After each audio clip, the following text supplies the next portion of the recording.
So picture this. It's a Sunday afternoon. You open up your investment app, the one you downloaded 18 months ago because you read somewhere that you're supposed to be investing, and you see your balance, $4,200. And you think, okay, that's not nothing. I've been putting money in every month. I've been doing the responsible thing. I haven't touched it. And yet, looking at that number, you feel almost nothing.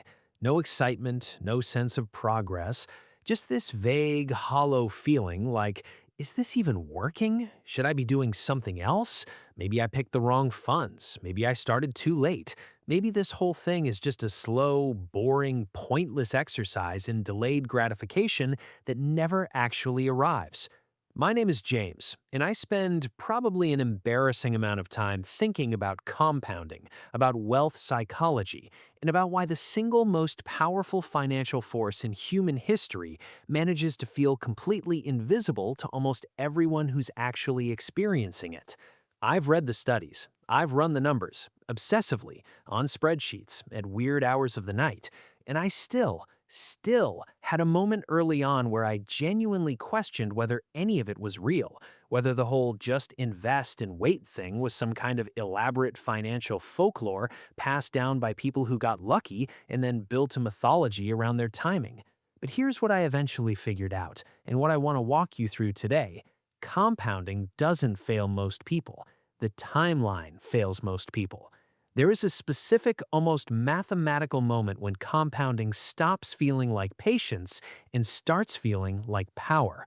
And if you don't know where that moment is, if you don't know what to look for, you will almost certainly quit right before it arrives, which, honestly, would be one of the most expensive mistakes a person can make. So, let's talk about it. Let's go back to that $4,200 balance. You've been investing $300 a month, maybe 12 months, maybe 18. Your account has grown, sure, but it's grown the way a plant grows when you're watching it, which is to say, you can't actually see it happening in real time. You just check on it, feel underwhelmed, and walk away. Here's what's actually going on mathematically and why it feels so anticlimactic. In the early stages of compounding, the vast majority of your account growth comes from your contributions, the money you're manually putting in, not from the compounding itself. If you invest $300 a month for a year at a 10% annual return, you've put in $3,600. The market has added maybe a couple hundred on top of that. You look at your balance and go, cool, I made $200. And that's technically true, but it's also completely beside the point. Think of like this. You're building a snowball at the top of a hill. In the beginning, you're doing all the work. You're packing the snow with your hands, rolling it, shaping it. The hill isn't doing anything yet. The ball is small, your hands are cold, and you're wondering why anyone told you this was a good idea.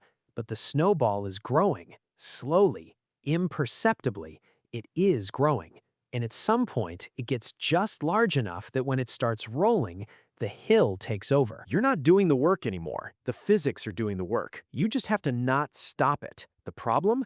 Nobody tells you exactly how long you have to stand there packing snow before the hill takes over. And so most people, the overwhelming majority of people who start investing, quit during the packing phase. They get bored, they get impatient, they see a friend flipping houses, they read about someone turning 10,000 into 200,000 on some stock and think, this slow, boring thing I'm doing cannot possibly compete with that.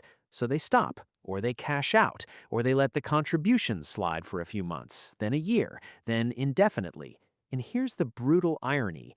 They quit right before the hill starts to matter. Okay, let's actually look at the math, because I think seeing the numbers is the thing that actually changes people's minds. Not hearing that compounding is powerful, everyone's heard that. Seeing when it becomes powerful, because there's a specific inflection point, and once you see it, you can't unsee it. Let's take someone, let's call her Maya, who starts investing $500 a month at 25 into a broad index fund averaging 10% annually. Nothing exotic. Year 1, Maya's put in $6,000. Her account is worth maybe $6,300. The market contributed $300. Cool. Underwhelming. Year 5, she's contributed $30,000 total. Her account is worth roughly $38,000. The market added about $8,000 on top of her contributions. More meaningful, but she's still doing most of the heavy lifting herself. Year 10, she's contributed $60,000. Her account is worth about $95,000. Now the market has added $35,000 that Maya didn't have to work for. That's starting to feel real. But here's where it gets genuinely wild. Year 20, Maya has contributed $120,000 total. Her account is worth approximately $340,000. That means compound growth, reinvested returns, time has generated over $220,000 that Maya never personally earned or saved. She contributed $1. Compounding gave her back nearly 3. Year 30, she's put in $180,000. Her account is worth something like $986,000, essentially $1,000,000. She personally saved $180,000. Compounding created over $800,000. Let that land for a second. Over $800,000 that she didn't earn, didn't save, didn't hustle for, just generated by time, by patience, by leaving things alone and not doing anything clever or complicated. Now here's the question I want you to sit with. At what point in that journey did compounding become the primary engine of Maya's wealth? When did the hill take over from her hands? The answer, roughly, is somewhere around year 12 to 15. That's when Maya's annual returns from growth start to exceed her annual contributions. That's the moment. That's the inflection point nobody puts on a poster. You're working hard, putting money in, feeling slightly bored and slightly anxious, and then quietly, without fanfare, the machine flips. And instead of you feeding compounding, compounding starts feeding you. Here's what it looks like from the inside, because I think it's different from what people expect. Most people imagine there'll be some visible jump. Some morning they wake up and their account has done something dramatic overnight. That's not how it works. It's more like you gradually realize your account is doing things you didn't do. You had a tight month, skipped your contribution, and your balance still went up $800. You notice at the end of the year your portfolio returned $12,000 and you only contributed $6,000. The market gave you more than you gave it, and you think, when did that start happening? That's the wealth machine turning on. It's not dramatic, it's a quiet realization that the equation has flipped. And once it flips, the trajectory changes in a way that becomes almost unbelievable. A 10% return on a $200,000 portfolio is $20,000, more than many people save in their entire year. A 10% return on a $500,000 portfolio is $50,000. Same percentage, radically different outcome. Just because the base is bigger. You haven't gotten smarter. The market hasn't gotten more generous.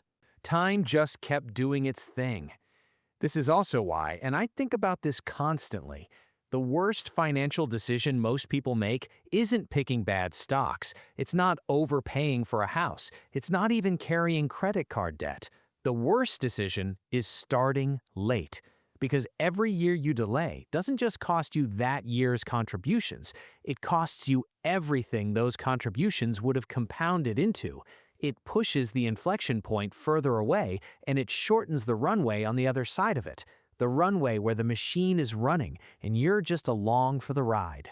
Now here's the part nobody talks about enough, and honestly, it might be more important than all the math.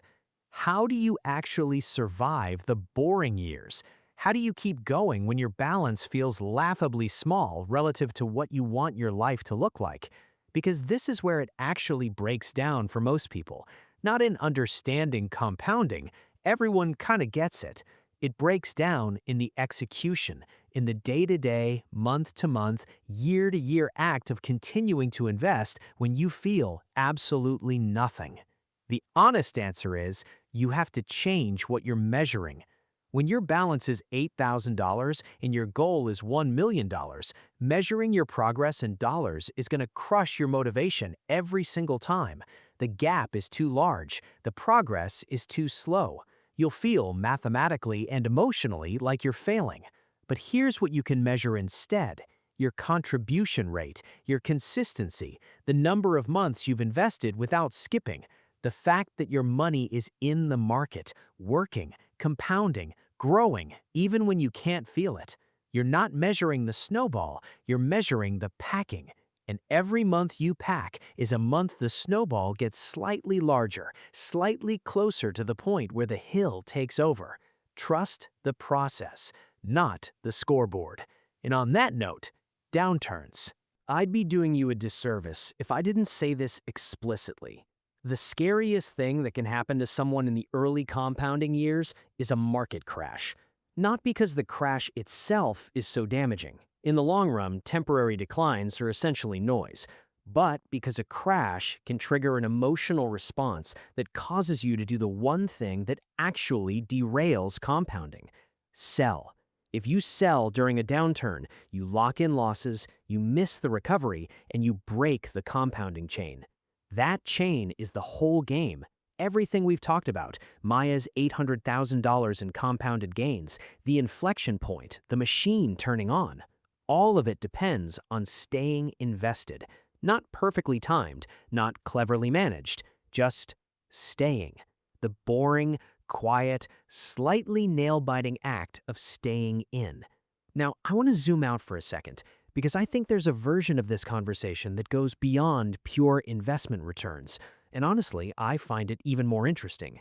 Compounding as a principle applies to almost everything that builds over time.